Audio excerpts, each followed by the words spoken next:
I think that at this stage of the game, it is pretty safe to say that Joe Biden's presidency is now a theater of the absurd. Have a look at the man arriving in Israel a couple of days ago. He appeared to need help just staying on the red carpet.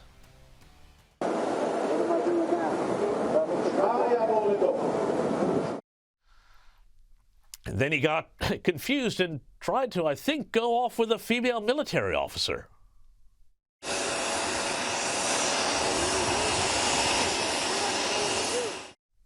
Now, some commentators went a little over the top and suggested the president was actually sleazing onto the woman, but frankly, I wonder if he thought she was just a nurse there to take him to go get a scoop of ice cream. Now, it's easy to have a chuckle about this, but in fact, his doddering incompetence has serious consequences. We saw it just this week with the news that U.S. inflation hit a 40-year high of 9.1%, higher than was expected, and a sign that just maybe tipping trillions of dollars in stimulus into the economy might not have been such a bright idea after all. No wonder most Americans think the U.S. is in actual full-blown recession. And even worse than the headline inflation number are the underlying figures for some of the staple products Americans need to survive. Overall food inflation up more than 10%, chicken up 18.6%, milk up 16.4%, and eggs up a whopping 33.1%. Petrol and fuel oil to drive cars and heat homes are also up too.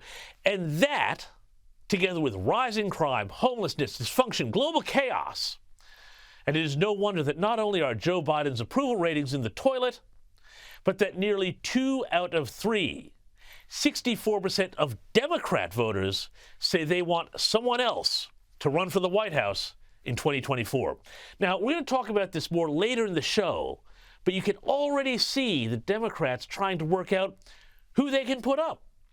But the problem is, they don't have a very deep bench to fall back on, because for 20 years, the assumption that Hillary Clinton was destined for the White House scared off a whole generation of senators and governors who would have been tested, built national profiles, and be ready to go for the brass ring on the night.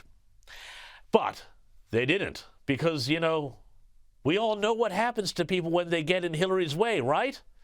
Yeah, let's just make sure this camera stays on me, if you know what I'm saying. Anyway, that's why it's curious to see Democrats drop a poll which suggested that Kamala Harris might beat Florida Governor Ron DeSantis, who is the choice of an increasing number of Republicans who have become disaffected from Donald Trump.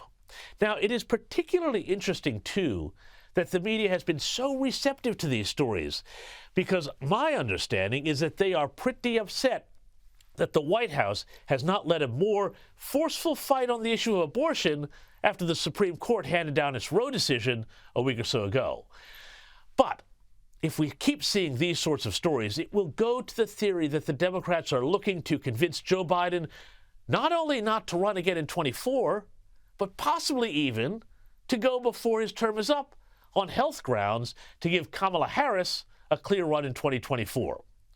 But that's assuming he goes quietly, which doesn't seem likely given his snarling and snapping reaction to a reporter who asked him about the polls this week. Have a look. Mr. President, what's your message to Democrats who don't want you to run again? They want me to run. 2/3 say they don't. Read the polls. Read the polls, Jack. You guys are all the same. That poll showed that 92% of Democrats, if I ran, would vote for me.